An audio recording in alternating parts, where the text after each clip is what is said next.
On September 26, 490 BC, 10,000 Greek farmers and merchants faced down 25,000 Persian professional warriors on a beach called Marathon. By sunset, the greatest empire on earth lay shattered in the sand, and Western civilization had bought itself a future measured in millennia. Think about those numbers for a second. 10,000 citizen soldiers against 25,000 battle-hardened Persians. That's a 2.5 to 1 disadvantage. The fate of democracy itself, a radical 3-decade-old experiment, hung by a thread so thin it was invisible. Yet by the end of this video, you'll understand how Greek hoplites achieved the impossible. I'm about to reveal 3 things that will change how you see ancient warfare forever. First, the tactical gamble that turned numerical weakness into devastating strength. Second, why Persian cavalry, the terror of Asia, never entered the battle. And third, the 26-mile run that saved Athens and created an Olympic legend. But here's what makes this truly unbelievable. How did Greek farmers defeat professional soldiers who'd conquered from India to Egypt? What made Miltiades weaken his center line when military doctrine demanded the opposite? Why did the Persians, who'd crushed every army they'd faced, break and flee into the sea? How could 10,000 men run in full armor, fight for hours, then run 26 miles to save their city? To understand how Greek spears stopped an empire's march, we need to step back to when Athens was staring into the abyss. The Persian Empire in 490 BC controlled more territory than any power in human history. From the Indus River to the shores of Greece, from the deserts of Egypt to the steppes of Central Asia, King Darius I commanded 50 million subjects. His army had crushed Babylon, conquered Egypt, and subjugated the nomadic Scythians. No force on earth had stopped Persian expansion for 50 years. But on a peninsula, the Persians called the Lands of the Sunset, a small city-state had committed an unforgivable crime. Athens had supported the Ionian Revolt, Greek cities in Asia Minor that dared challenge Persian authority. Darius had crushed the rebellion, but he never forgot insults. The great king reportedly had a servant whisper to him 3 times before every meal, "Master, remember the Athenians." Now, 6 years after the revolt's failure, 25,000 Persian warriors sailed across the Aegean Sea, carrying a simple message: submit or die. Think about the scale of Persian dominance for a moment. In just 30 years, Darius had conquered territory spanning 3,000 miles. His empire possessed the world's first professional standing army, organized into units of 10,000 called immortals, so named because casualties were immediately replaced, maintaining constant strength. When one immortal fell, another stepped forward. The unit never diminished, never weakened, never stopped. Here's what made the Persians genuinely unstoppable. They'd perfected combined arms warfare 1,500 years before Europe would rediscover it. Persian commanders deployed cavalry, infantry, and archers as a single coordinated weapon. Their composite bows, made from horn, wood, and sinew, could punch through bronze armor at 300 yards. Their cavalry rode horses bred specifically for war, trained from birth to charge into spear walls without flinching. Their infantry carried wicker shields that were lighter than Greek bronze, but deflected arrows just as effectively. The empire's military infrastructure defied comprehension. The royal road stretched 1,500 miles from Sardis to Susa, with relay stations every 15 miles. Messages that would take months to deliver reached the king in days. Armies that should have taken years to mobilize assembled in weeks. Persian logistics meant troops marched with supply trains that could sustain campaigns for years. They didn't raid for food like barbarians. They brought cities with them. But here's where it gets genuinely terrifying. The Persians didn't just conquer, they systematically erased resistance. When Miletus led the Ionian revolt, the Persians didn't just defeat the city. They killed every adult male, enslaved every woman and child, and razed the buildings to bare earth. The population of Miletus, 40,000 souls, ceased to exist. Other cities received the message with perfect clarity: resist and be extinguished, or submit and live. Athens had chosen resistance. The city had sent 20 ships to support the Ionian revolt. Ships that helped burn the Persian regional capital of Sardis. 20 ships, 160 rowers and marines per ship. 3,200 Athenians had participated in an act the Persians viewed as unforgivable sacrilege. Now Darius was coming to collect payment, and the currency would be measured in blood and ash. The question wasn't whether Athens would fall. The question was whether anyone would survive to remember it had ever existed.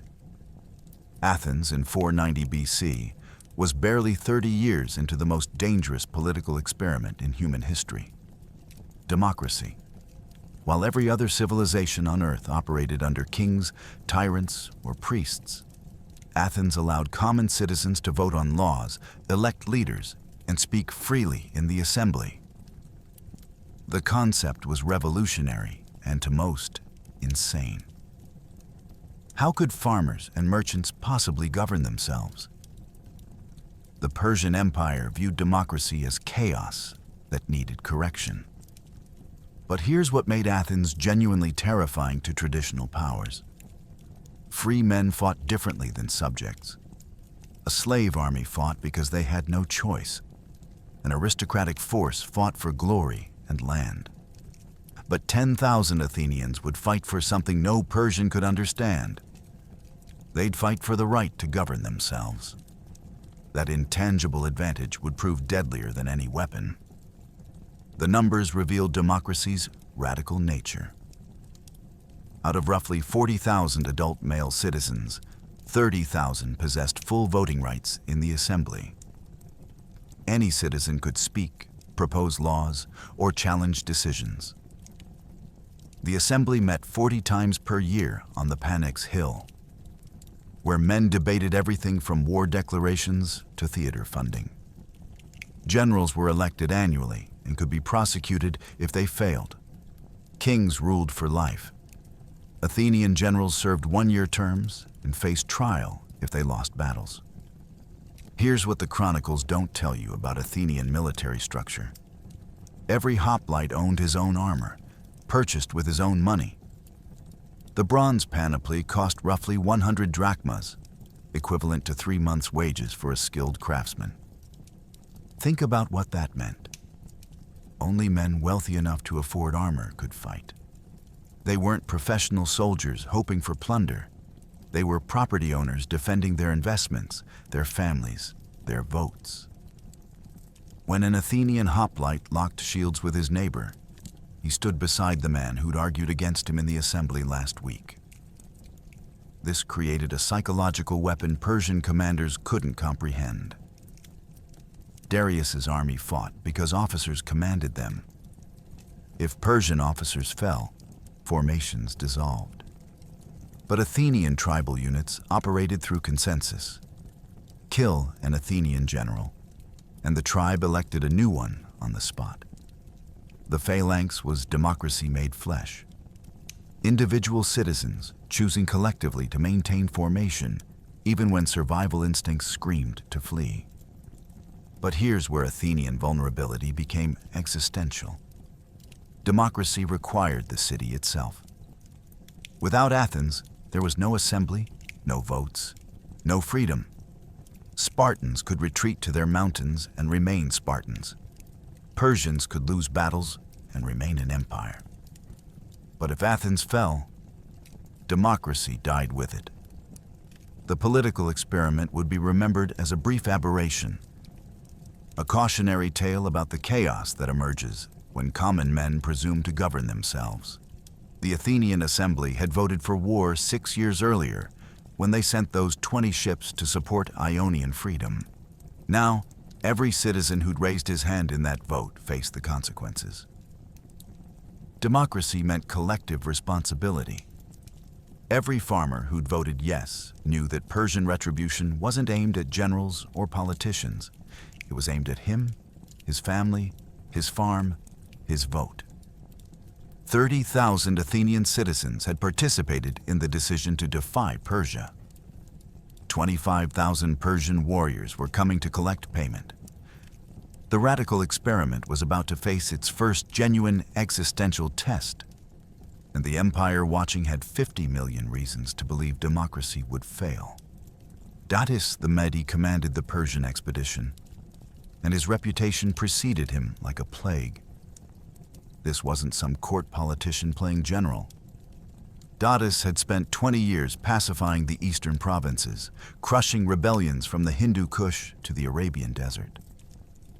He'd perfected combined arms warfare, infantry, cavalry, and archers operating as one devastating organism. His co-commander, Artaphernes, was King Darius's nephew, ensuring royal authority backed every decision. Together, they commanded 600 ships carrying 25,000 warriors, including the best cavalry in the world, and archers whose composite bows outranged anything the Greeks possessed. The fleet moved methodically through the Aegean, island by island.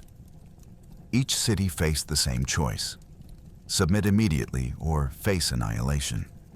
Most chose submission. The Persians enslaved the population of Naxos to demonstrate the cost of resistance. By late summer, the fleet approached Attica with momentum, confidence, and the unstoppable weight of empire behind them. Here's what made Datis genuinely terrifying. He didn't conquer through brute force. He conquered through systematic psychological destruction. At each island, Persian heralds arrived first with identical speeches. Submit now, and your city survives intact. Resist and watch what happens. The demonstration at Naxos left no ambiguity. 6,000 inhabitants disappeared into Persian slave markets. The island's temples were burned to foundations. Olive groves that had fed families for generations were systematically cut down and salted. The fleet's composition revealed Persian military sophistication. 600 ships represented the largest naval expedition in history. Each trireme carried 30 marines, 20 archers, and 170 rowers. Think about those numbers. That's 120,000 men involved in the invasion force when you count naval crews. 25,000 would fight. The rest existed purely to transport, supply, and support them. The logistics alone defied Greek comprehension. But the Persians possessed advantages beyond numbers. Their cavalry consisted of 2,000 horsemen mounted on breeds Greeks had never encountered. Nicaean horses standing 16 hands high, trained to charge into infantry formations without balking. Persian archers could loose 15 arrows per minute at effective ranges of 300 yards. Greek bows maxed out at 150 yards. The mathematics of ranged combat favored Persia catastrophically. Here's where Persian methodology became genuinely brilliant. Datis didn't hurry. Each island conquest reinforced the message: resistance equals extinction. Eretria, on Euboea Island, held out for 6 days before traders opened the gates. The Persians enslaved the entire population, then burned the city while survivors watched from ships that would carry them to Persia. 6,000 people learned they'd never see their homes again because their leaders had chosen defiance. The psychological campaign achieved its purpose. By the time Persian ships approached Athens, every Greek city within 200 miles had witnessed the cost of resistance. Most had submitted without fighting. Those who fought had ceased to exist. Datis studied his maps and smiled. Athens was next. And Athens had no allies, no walls strong enough to stop siege engines, and no realistic hope. The general had conquered 12 cities in 40 days. Athens would be lucky to last 3. But the Greeks had one advantage Datis couldn't calculate, couldn't predict, and wouldn't recognize until Greek spears were punching through Persian shields. They had everything to lose. But the Persians possessed something more valuable than numbers. They had Hippias, the former tyrant of Athens. Exiled 20 years earlier when democracy replaced tyranny, Hippias had nursed his hatred across 2 decades. Now, at nearly 80 years old, he sailed with the Persian fleet as a guide, advisor, and future puppet ruler. Hippias knew Athens intimately. Every road, every defensive position, every political faction. He recommended Marathon as the landing site, a beach 26 miles northeast of Athens, with perfect flat ground for Persian cavalry and multiple routes toward the city. More dangerously, Hippias had supporters in Athens itself, aristocrats who preferred tyranny under Persia to democracy under the mob. The invasion wasn't just military. It was psychological warfare designed to split Athens from within. As the Persian fleet appeared on Marathon's horizon, Hippias stood on the lead ship, an old man finally coming home with an empire at his back. Hippias represented something Greeks feared more than Persian armies: betrayal from within. He'd ruled Athens for 17 years before his brother's assassination triggered his descent into paranoia and brutality. The Alcmaeonid family, Athens' most powerful aristocratic clan, had engineered his overthrow with Spartan military support in 510 BC, but 20 years of exile hadn't dimmed his memory or his connections. Here's what made Hippias genuinely dangerous. He'd spent 2 decades at the Persian court, learning their language, understanding their tactics, absorbing their strategic thinking. When Datis asked about Greek fighting methods, Hippias explained the phalanx's strengths and weaknesses with clinical precision. When Artaphernes questioned landing sites, Hippias drew maps from memory showing beaches, water sources, and approach routes. The old tyrant had become a living intelligence archive. His recommendation of Marathon was tactically brilliant. The plain measured roughly 5 miles long and 2 miles deep. Perfect dimensions for Persian cavalry to operate. The beach could accommodate 600 ships with protected anchorage. 3 roads led from Marathon to Athens, providing options for advance or retreat. Most crucially, Marathon was far enough from Athens, 26 miles, that the city couldn't respond quickly to a landing. But Hippias's real weapon was psychological. He'd maintained contact with supporters in Athens through a network that had survived 20 years. These weren't just nostalgic aristocrats. They were men who'd watched democracy redistribute land, reduce their political power, and elevate common citizens to positions they believed belonged to noble families. The Alcmaeonid clan itself, despite engineering Hippias's overthrow, had members who despised democracy's chaos. Think about what this meant for Athens' war council. When they debated whether to march to Marathon or defend the city walls, they couldn't be certain who among them might be receiving Persian gold. Every strategic discussion risked betrayal. Every troop movement might be reported to Hippias before the army finished forming up. The numbers revealed the threat's scope. Athens had roughly 40,000 adult male citizens. Perhaps 300 belonged to genuinely aristocratic families. Of those, maybe 50 had reason to prefer tyranny's stability to democracy's uncertainty. Hippias needed only a handful to open gates or spread defeatist rumors at crucial moments. As 600 Persian ships approached Marathon on a September morning, Hippias stood at the prow, watching his former city's coastline appear. He'd left Athens as a tyrant fleeing a mob. He was returning as a conqueror's advisor. Somewhere in the city, his supporters waited for signals. The battle for Athens would be fought on 2 fronts, one at Marathon and one in the hearts of men who had to choose between democracy and survival. Athens responded to the Persian landing with characteristic democratic chaos. The city fielded 10 generals, each elected by their tribe, each theoretically equal in authority. This wasn't a unified command structure. It was a committee trying to fight a war. 5 generals, led by the cautious majority, urged defensive positions near Athens. Why march out to face the Persians when Athens had walls? Let the enemy exhaust themselves trying to assault fortifications. But Miltiades, general of the Oeneus tribe, argued the opposite with volcanic intensity. Miltiades had lived under Persian rule, governed a colony in the Hellespont, and understood how the empire fought. He knew Persian tactics, Persian weaknesses, and most importantly, Persian timing. Fight at Marathon, he insisted, or watch Athens burn. The debate raged for days, while Persian cavalry grazed their horses on Marathon's plain. Everything hung on Callimachus, the polemarch, who held the deciding vote.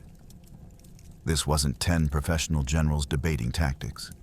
This was democracy trying to save itself through argument, while an empire waited 26 miles away. The command structure was democracy's Achilles heel made manifest. Each of the 10 tribes elected their own general annually. On campaign, they rotated daily command, with each general leading for one day before passing authority to the next. Think about that system during a crisis. One general might order advance on his day, the next might order retreat on his. Coordinated strategy was theoretically possible. Practically, it was chaos. Here's what made Miltiades different. He'd spent 15 years ruling the Thracian Chersonese, fighting Scythians, and dealing with Persian governors. When Darius invaded Scythia in 513 BC, Miltiades had commanded Greek forces under Persian authority. He understood Persian combined arms doctrine not from theory, but from watching it destroy armies. He'd witnessed Persian cavalry shatter infantry formations. He'd seen their archers turn battlefields into killing zones. He'd studied their weaknesses, and they had weaknesses. The cautious generals presented compelling arguments. Athens possessed walls 12 feet high surrounding the city center. Why abandon that advantage? Let the Persians exhaust themselves with siege warfare, while Athens waited for Spartan reinforcements. The walls made tactical sense. But Miltiades countered with brutal mathematical clarity. The Persians weren't coming to besiege, they were coming to install hippias. Supporters inside Athens would open gates. Moreover, Athens couldn't feed itself under siege. The city depended on grain imports from the Black Sea. Those ships wouldn't arrive with Persian warships controlling the harbor. Miltiades pushed harder, his voice growing hoarse. Every day they waited, Persian intelligence improved. Every day they debated. Persian cavalry scouts mapped approach routes. Fight now at Marathon, where terrain channeled Persian cavalry, or fight later in the Athenian plain, where 2,000 Persian horsemen would slaughter Greek hoplites like cattle.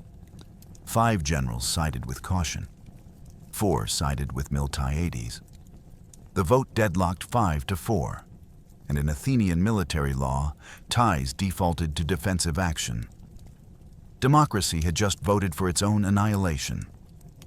But the system included one exception. Callimachus, elected polemarch, war leader, held a casting vote to break ties.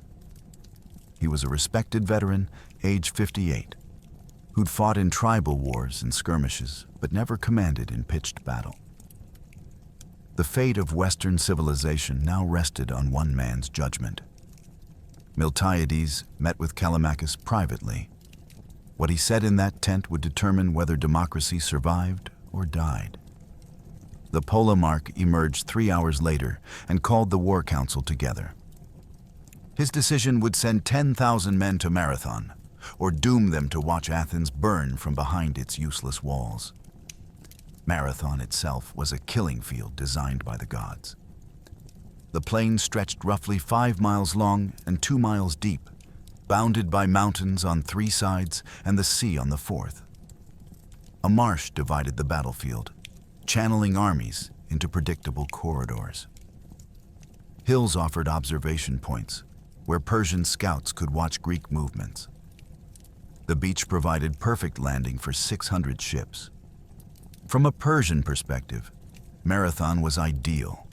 Open ground where their cavalry superiority would be devastating, with no opportunity for Greek ambush tactics. From a Greek perspective, Marathon was a nightmare. Hoplites relied on shield walls and close combat. Cavalry and archers destroyed both. Every tactical manual ever written said the Greeks should retreat to Athens' walls. But Miltiades saw something others missed. The terrain that favored Persians also trapped them. With the sea at their backs and mountains hemming them in, the Persians had nowhere to retreat if the impossible happened. One army would walk away from Marathon, the other would die there. The great marsh of Marathon bisected the plain, creating a natural obstacle that channeled troop movements into 2 corridors. One along the coast, one inland near the foothills. The marsh measured roughly half a mile wide, impassable to cavalry, deadly to infantry who ventured into its reed-choked waters. Persian cavalry would be forced to operate in the coastal corridor where maneuvering room was constrained. Here's what made the terrain genuinely critical. The plain narrowed at its southern end to less than a mile wide between the marsh and the sea. This natural bottleneck meant Persian numerical superiority counted for less. They couldn't deploy 25,000 men in a single line. The formation would extend beyond available space. They'd have to fight in depth, with rear ranks unable to engage until front ranks were already committed. Miltiades studied the ground with the eyes of a man who understood that terrain multiplies or divides force strength. The foothills on the western edge rose gradually, offering the Greeks a natural defensive position with elevation advantage. From those hills, the entire Persian deployment was visible. Scouts could track cavalry movements, watch for flanking attempts, and provide warning of any advance. But here's where Persian advantages remained overwhelming. The coastal corridor gave their cavalry 800 yards of operational space, enough room to charge, wheel, and charge again. Their archers could establish positions on the inland side of the marsh, creating crossfire zones where Greek hoplites would be slaughtered from 2 directions. The beach itself provided secure logistics. Supplies, reinforcements, and retreat routes all protected by Persian naval superiority. The numbers told a grim story.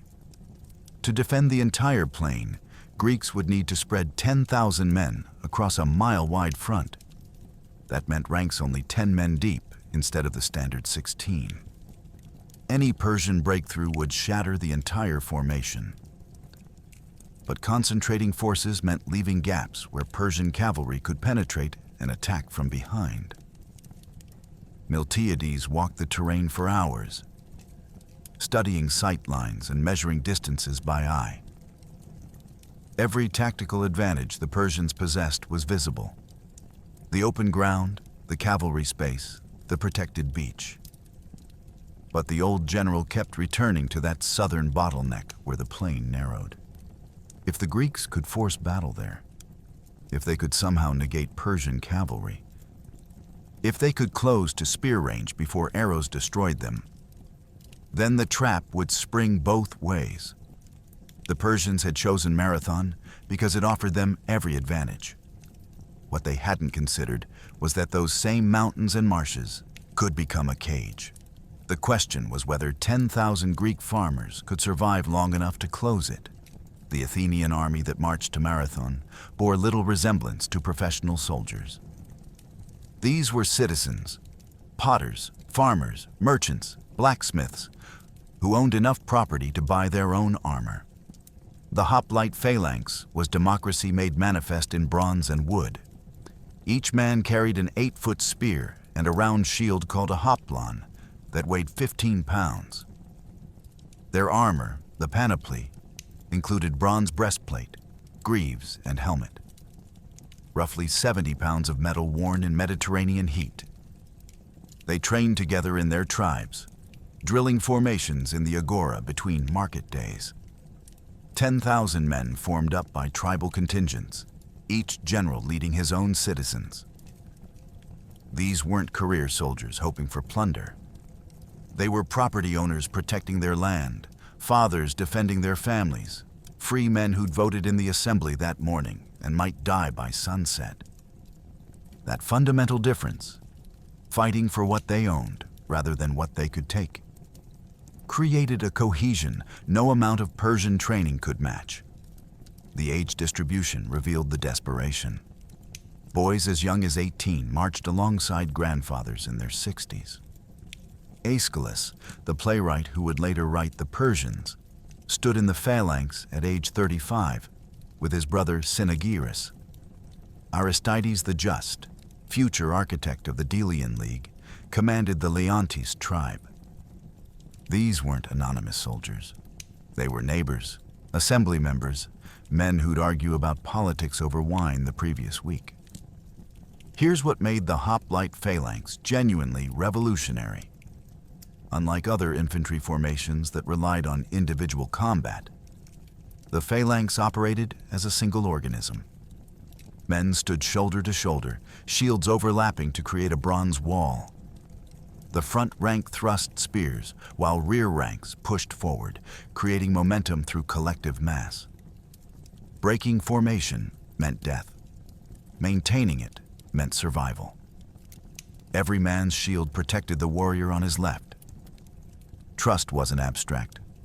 It was the bronze circle keeping you alive. Training requirements were minimal by Persian standards, but sufficient for their purpose. Citizens practiced monthly in tribal groups, learning 3 essential skills: maintain spacing, keep shields locked, and push forward. That's it. No complex maneuvers, no cavalry tactics, no archery. Just learn to walk forward in formation while holding a shield and not stabbing your neighbor. But here's where Greek simplicity became strength. Persian armies deployed multiple unit types requiring complex coordination. Greek hoplites executed one tactic: advance in formation and push. This simplicity meant every citizen could master the fundamentals in months rather than years. Complexity created fragility. Simplicity created reliability. The economic investment was staggering. Each hoplite's panoply cost 100 drachmas, equivalent to 3 months' wages for a skilled craftsman. Think about what that meant. These men had literally bought their right to vote by investing in armor. The financial barrier ensured only citizens with stake in society's outcome would fight to defend it. As the Athenian phalanx formed up on September 25th, preparing to march to Marathon, they assembled by tribes. The Erectide tribe on the far right, position of honor. The Oeneus tribe under Miltiades in the center. The Iontis tribe on the left. Each man knew the warriors beside him. Cousins, fellow guild members, political rivals who'd become brothers in bronze. They were about to face an army that had conquered from India to Egypt. And they were going to do it with formation, faith, and the unshakable belief that free men fight harder than slaves. Athens sent a runner named Phalanx to Sparta with a desperate plea for help. The Spartans, Greece's finest warriors, commanded the only professional army that could match Persians in open battle. Phalanx ran 140 miles in 2 days, an achievement that defied human physiology. The Spartan response came like a dagger to Athens' hopes. Yes, they'd help, but not until the full moon.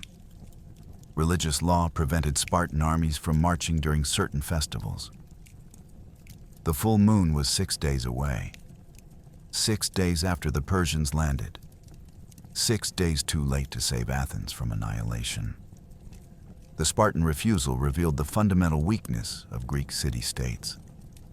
They'd unite against barbarians eventually, but never quickly enough. Athens stood alone, except for one small ally, Plataea, a city of 1,000 hoplites, sent their entire military force, not because they expected to survive, but because Athens had once saved them, and honor demanded reciprocation. 10,000 Athenians and 1,000 Plataeans would face the empire alone. The Spartans would arrive after the battle ended, in time only to count corpses. Think about what Pheidippides accomplished. 140 miles across mountain terrain in 48 hours. That's an average pace of nearly 3 miles per hour, sustained for 2 straight days with minimal rest. In sandals.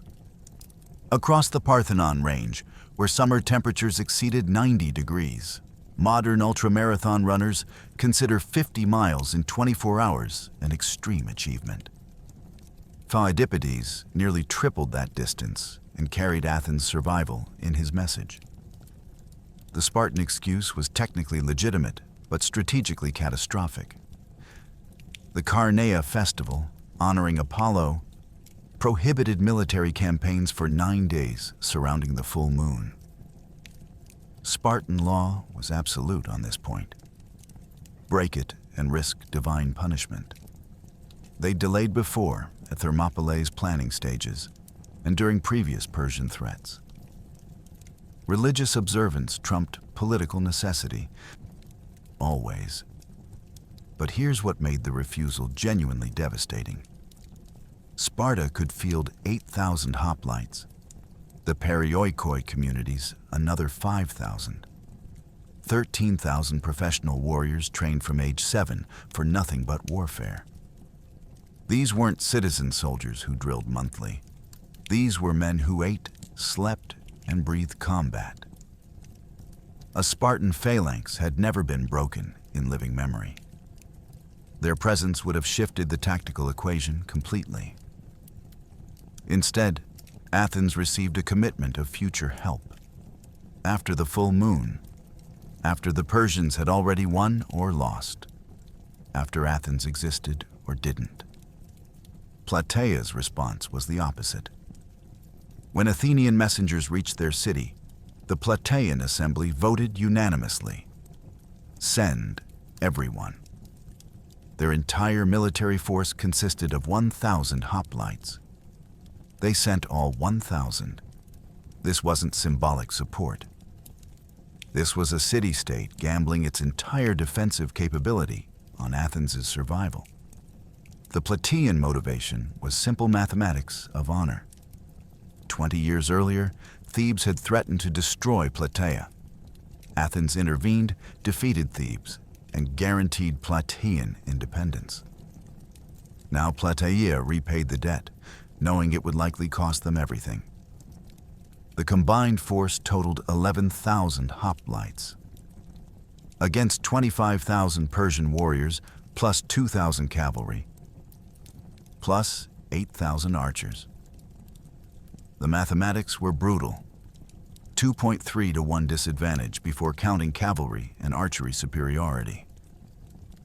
As the Athenian and Plataean forces combined on the road to Marathon, soldiers from both cities recognized the reality.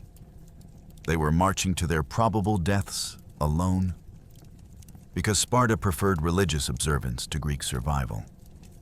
The full moon would rise in 6 days. The battle would be decided in hours. September 26th began like the previous 5 days. Both armies in position, neither moving. But Persian scouts noticed something impossible. The Greek line was advancing. Not a probe or a skirmish, but the entire phalanx moving forward in formation. This violated every tactical principle. Infantry didn't attack across open ground against combined arms forces. Cavalry would flank them. Archers would destroy them before they closed.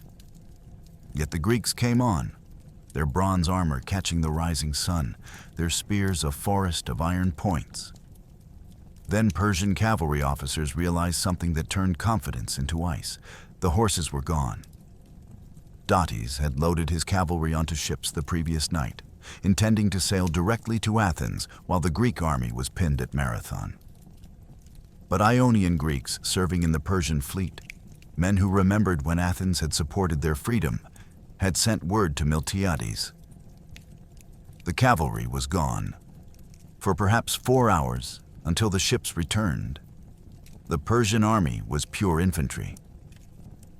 Miltiades had his window. The Greeks had perhaps 240 minutes to win or die.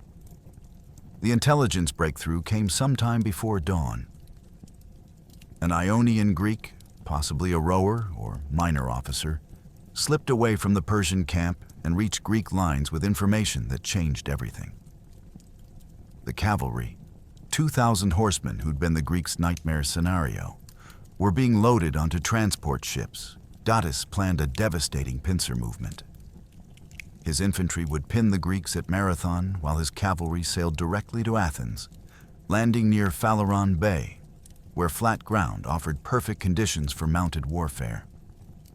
Here's what made the intelligence genuinely game-changing. Persian cavalry was the empire's decisive arm. Their Nicaean horses could charge at 20 miles per hour, crash through infantry formations, then wheel and charge again. Mounted archers could loose arrows while galloping, creating mobile kill zones that infantry couldn't counter. Greek hoplites had no effective defense against cavalry in open terrain. But without cavalry, the Persians were just infantry, well-trained, numerous, but beatable.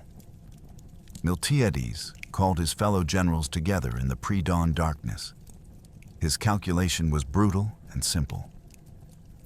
The cavalry ships needed perhaps 4 hours to load horses, sail around Cape Sunion, and reach Athens. That gave the Greeks a window of 4 hours, 240 minutes, to attack, break the Persian infantry, and force a decisive result before mounted reinforcements returned. Think about what he was proposing.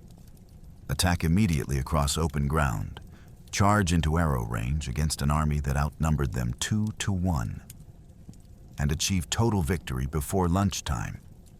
The cautious generals who'd advocated defensive positions for 5 days now faced reality. Their defensive strategy had failed. The Persians had found a way around it. The vote was quick. All 10 generals in Callimachus voted yes. There would be no more debate, no more delay. March now or watch Athens burn while they counted their useless shields. At approximately 6 o'clock in the morning, the Greek phalanx began moving forward.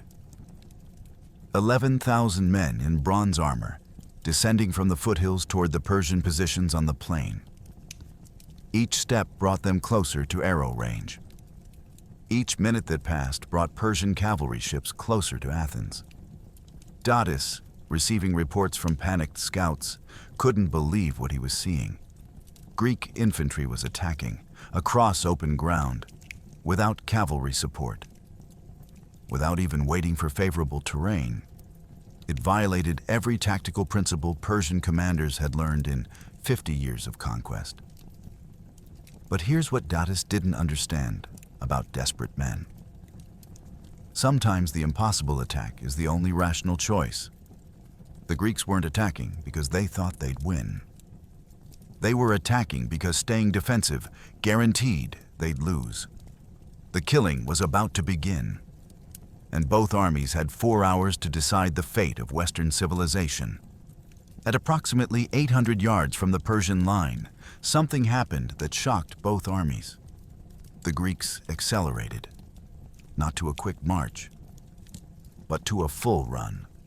10,000 men in 70 pounds of armor sprinting across open ground in formation. This was supposed to be impossible.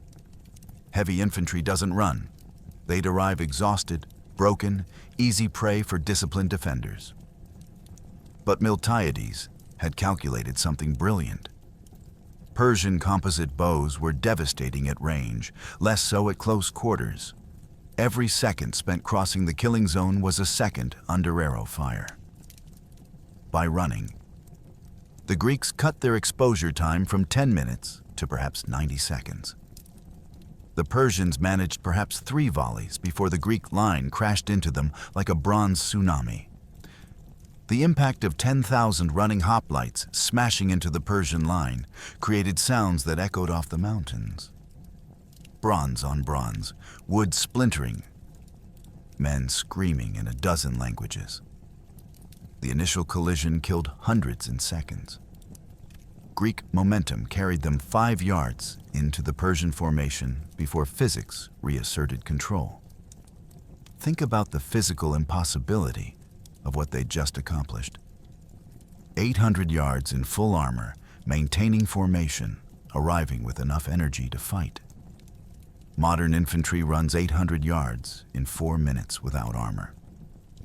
The Greeks did it in perhaps 90 seconds, wearing 70 pounds of bronze. Their legs burned. Their lungs screamed. But they kept formation, shields locked, because breaking ranks meant death. The Persian archers had trained for this scenario, infantry advancing across open ground. 8,000 composite bows rose as one. The first volley launched at 600 yards, a cloud of arrows darkening the morning sky. 30,000 arrows in 15 seconds. The sound was like rain on bronze, a metallic hissing as shafts struck shields, armor, and flesh. Men fell, but the phalanx closed gaps instantly. Rear ranks stepped over the dead without breaking stride. Second volley at 400 yards. Another 30,000 arrows. More Greeks fell, perhaps 300 total casualties from archery. But here's what Persian commanders hadn't anticipated. Running targets are harder to hit. Arrows optimized for distance lost effectiveness against angled shields. The Greeks had turned themselves into a bronze avalanche, and arrows bounced off momentum itself. Third volley at 200 yards became ragged as individual archers panicked. Some Persians threw down bows and drew swords. Others tried a fourth volley, but the Greeks were already on them. The collision happened at approximately 6:30 in the morning. The front rank of the Greek phalanx, men who'd sprinted 800 yards, smashed into Persian infantry at full speed. The impact killed immediately. Greeks impaled on Persian spears, Persians crushed by bronze shields, men trampled in the compression. The sound was organic, visceral, bones breaking, metal puncturing flesh, men voiding bowels in terror. Greek momentum drove 5 yards into the Persian formation before the physics of human bodies stopped forward motion. 10,000 Greeks pushing met 25,000 Persians pushing back. The lines locked together in what became less a battle and more a compression event. Men literally couldn't swing weapons. There wasn't room. Fighting became shoving with shields and stabbing with short swords over the tops of formations. But Miltiades' gambit had worked. The Greeks had closed to hand-to-hand range. Persian archery was neutralized. Cavalry was absent. Now it was bronze against bronze, Greek citizen soldiers against Persian professionals. And the question was simple. Could free men push harder than slaves? For perhaps 30 minutes, the battle followed predictable patterns. The Greek wings, heavily reinforced and fighting with berserk intensity, drove back the Persian flanks. But in the center, Miltiades' gambit appeared to fail catastrophically. The thin Greek line, facing the Persian elite infantry and their wicker shields, began to give ground. Not routing, hoplites didn't run, but stepping backward, shields locked, trying to maintain formation under overwhelming pressure. Persian infantry smelled victory. They pushed harder, driving deeper into the Greek center. Their commanders urged them forward. Break the center, and the battle was won. but they were walking into Miltiades' calculated trap. As the Persian center advanced, they lost contact with their wings. The formation stretched, becoming a protruding bulge instead of a cohesive line. Meanwhile, the Greek wings had shattered the Persian flanks completely. Miltiades gave the order his tribal generals had been waiting for: wheel inward. The Greek wings pivoted 90 degrees and attacked the Persian center from both sides simultaneously. The 25,000 Persians suddenly found themselves in a closing vise of bronze and iron. By 7 o'clock in the morning, the Persian center had advanced 200 yards into the Greek formation. Their commanders believed they were winning. The Greek center, only 4 ranks deep at points, gave ground steadily. Persian officers shouted encouragement. One more push and the Greek army would break in half. Here's what they didn't see. On both flanks, the reinforced Greek wings, 8 ranks deep instead of 4, were systematically destroying Persian formations. The Leontis tribe under Aristides on the left wing had driven Persian infantry back 300 yards. The Antiochus tribe on the right, fighting alongside Plataeans, had collapsed the entire Persian right flank. Persian soldiers on the edges weren't retreating tactically. They were fleeing. Miltiades watched from behind the Greek center, observing his plan unfold with calculated precision. The center held by the narrowest margin. Men in the 4th rank were fighting now, thrust into front-line positions as casualties mounted. But they held. They stepped backward in formation, maintaining cohesion, buying time with their bodies. At 7:15, the Persian center had penetrated 400 yards into Greek lines and lost contact with their flanks entirely. Their formation now resembled a protruding finger, surrounded on 3 sides by empty space where their supporting units should have been. Miltiades gave the signal. Trumpet calls echoed across both wings. The Greek tribal generals understood instantly what the trumpet meant: wheel and attack. The Leontis tribe pivoted 90 degrees to their right. The Antiochus tribe wheeled 90 degrees to their left. Both wings turned from pushing forward to attacking inward, toward the Persian center. Think about the tactical sophistication this required. These weren't professional soldiers executing rehearsed maneuvers. These were citizen farmers maintaining formation while changing direction by 90 degrees, in combat, while men died around them. The fact that it worked at all defied military probability. The Persian center realizes what's happening at 7:20. Officers turned and saw Greek formations approaching from both sides. The trap had sprung. 25,000 Persians suddenly occupied a shrinking pocket of land, pressed from 3 directions. Greek center in front, Greek wings from both sides. The formation that had seemed victorious moments ago was now surrounded. Persian infantry tried to turn and face the new threats. But you can't reorient 25,000 men in active combat. Units on the edges attempted to wheel outward. Units in the center, not seeing the danger, continued pushing forward.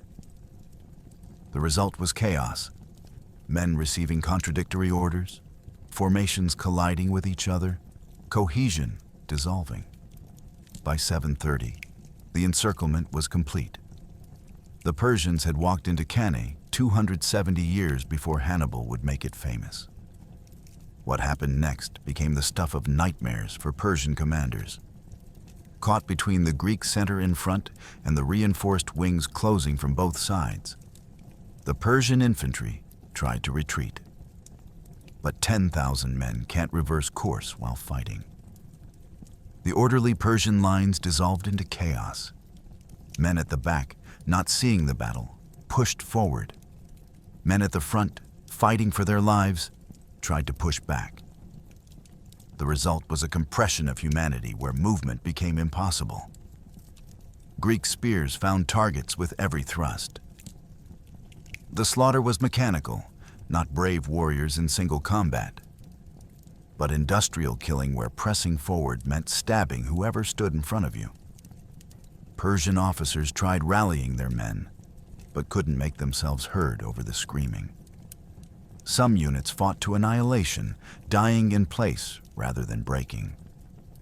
The elite Persian troops, men who'd conquered from Egypt to India, simply ceased to exist as military formations. The battlefield became a carpet of the dead and dying, so densely packed that men walked on corpses. The Greeks, fighting for their existence, showed no mercy. Quarter wasn't offered because it wasn't possible. This was democracy or death. The encirclement compressed 25,000 Persians into a space perhaps 300 yards across. Think about that density. 80 men per square yard. Soldiers couldn't raise their arms to fight. Couldn't turn around. Could barely breathe. The mass of bodies created its own physics. Men suffocated standing up, crushed by the press of humanity around them. Greek hoplites pushed inward from 3 directions, their 8-foot spears punching into packed Persian formations. Every thrust found flesh. Persian wicker shields designed to deflect arrows, splintered under bronze spear points. Men in the interior of the pocket couldn't even see their killers. They simply felt spears entering their bodies from unseen angles. By 7:45, the killing had continued for 15 minutes. Persian casualties exceeded 3,000. Bodies piled so high that the Greek advance slowed, not from resistance, but from literally climbing over the dead. Blood turned the earth to mud. Men slipped on entrails and kept stabbing. Here's where Persian discipline finally broke. The immortals, elite guards who'd never retreated in living memory, tried to form a defensive square in the pocket's center. For perhaps 5 minutes, they held, bronze armor deflecting Greek spears, their training overcoming panic. But they were surrounded, outnumbered, and watching their comrades die in heaps around them. When their commander fell with a Greek spear through his throat, the immortals broke. These legendary warriors, men who terrorized Asia for decades, threw down their weapons and begged for mercy. None was given. The Greeks had watched cities burn, had seen refugees enslaved, had heard what Persians did to resistors. Mercy wasn't in the vocabulary of men fighting for their family's survival. The Persian pocket collapsed at approximately 8 o'clock. What had been an army became a mob of panicked individuals running for their lives.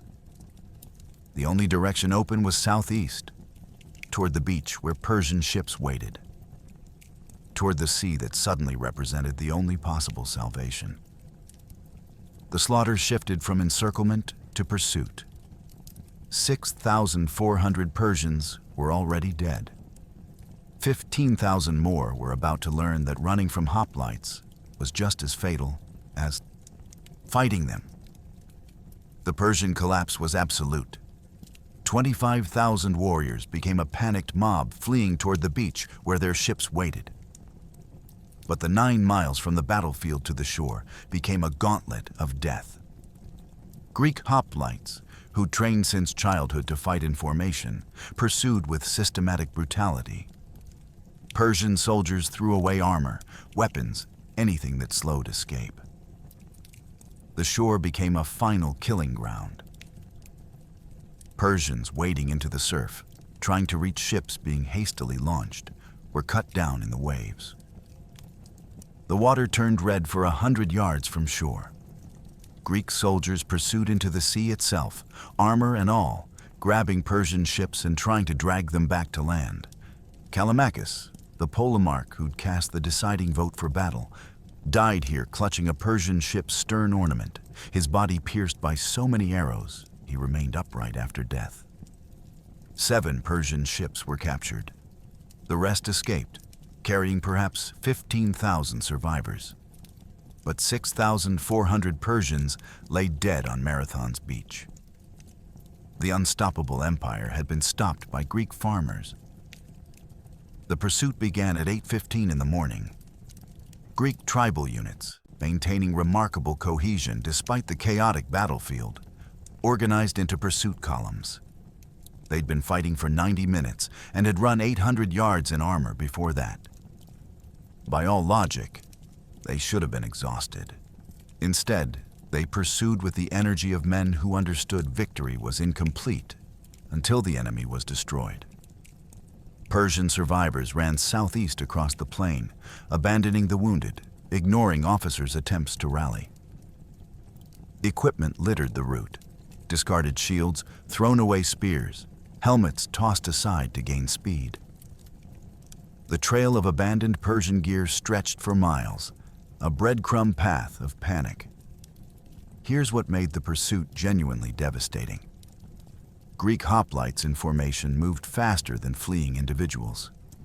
Training and cohesion trumped panic. Isolated Persians, running without organization, were overtaken and killed. Small groups that tried to stand and fight were surrounded and annihilated. The mathematics were brutal. Organized pursuit defeats, disorganized flight every time. By 9 o'clock, the first Persian survivors reached the beach where 600 ships waited. But launching 600 ships while under attack is impossible. Crews cut anchor lines. Oarsmen pushed vessels into surf before all personnel had boarded. Some ships launched half-loaded. Others grounded on sandbars and were abandoned. The Greeks reached the waterline at 9:15 and discovered Persians trapped in the shallows. Men who'd thrown away armor to run faster now tried swimming to ships in tunics. They drowned by hundreds, pulled under by exhaustion and surf. Greek hoplites waded into chest-deep water, bronze armor and all, still stabbing. Callimachus led the attack on grounded ships, personally grabbing the stern ornament of a Persian trireme. Persian marines on deck loosed arrows point blank. The polemarch's body absorbed 7 arrows, then 12, then 17. He died standing upright. His death grip on the ornament so tight that Greeks had to cut his hand free after the battle ended. 7 ships were captured with their crews. 593 escaped. By 10 o'clock in the morning, 4 hours after the battle began, Persian survivors were rowing toward Asia, leaving 6,400 corpses on Marathon's beach and plain. But Miltiades, surveying the battlefield, realized with horror that the war wasn't over. Those escaping ships weren't fleeing. They were sailing around Cape Sunion toward Athens. The battle ended by noon, but the war wasn't over. Miltiades realized with horror what the surviving Persian fleet would attempt: sail directly to Athens, arriving before news of the defeat reached the city. If Persian sympathizers opened the gates, everything the Greeks had won would be lost. The Athenian army, exhausted from fighting, stood in full armor covered in blood. Miltiades gave an order that seemed to violate human capability. March home. Not rest, not celebrate, but march 26 miles in full armor to reach Athens before the Persian fleet. One runner, possibly Phidippides again, or perhaps a soldier named Eucles, sprinted ahead to announce the victory. Legend says he arrived, gasped, "Nenikakemen? We have won," and died of exhaustion. The rest of the army marched through the day, through the afternoon heat, weaponry and armor clanking with every step. They reached Athens that evening, forming up on the hills above the city just as Persian ships appeared offshore. Datis saw the Greek army, battered, exhausted, but unbroken, and understood. There would be no surprise assault. The Persian fleet sailed away. Democracy had survived by the width of a foot race. Miltiades understood Persian tactics with brutal clarity. Datis's surviving ships, 593 triremes carrying 15,000 warriors, would sail around Cape Sunion. The sea route measured roughly 60 nautical miles. With favorable winds, Persian ships could reach Phaleron Bay in 8 hours. The overland route from Marathon to Athens measured 26 miles through hills and rough terrain. The army, already exhausted, would need 7 hours minimum. Think about what Miltiades was demanding. His hoplites had sprinted 800 yards in armor. They'd fought for 90 minutes in hand-to-hand combat. They'd pursued Persians for another hour. Now, at noon, under Mediterranean sun, he ordered them to march 26 miles without rest. The physical demand exceeded human design specifications, but the alternative was watching everything they'd won evaporate. Persian sympathizers in Athens didn't know about the victory.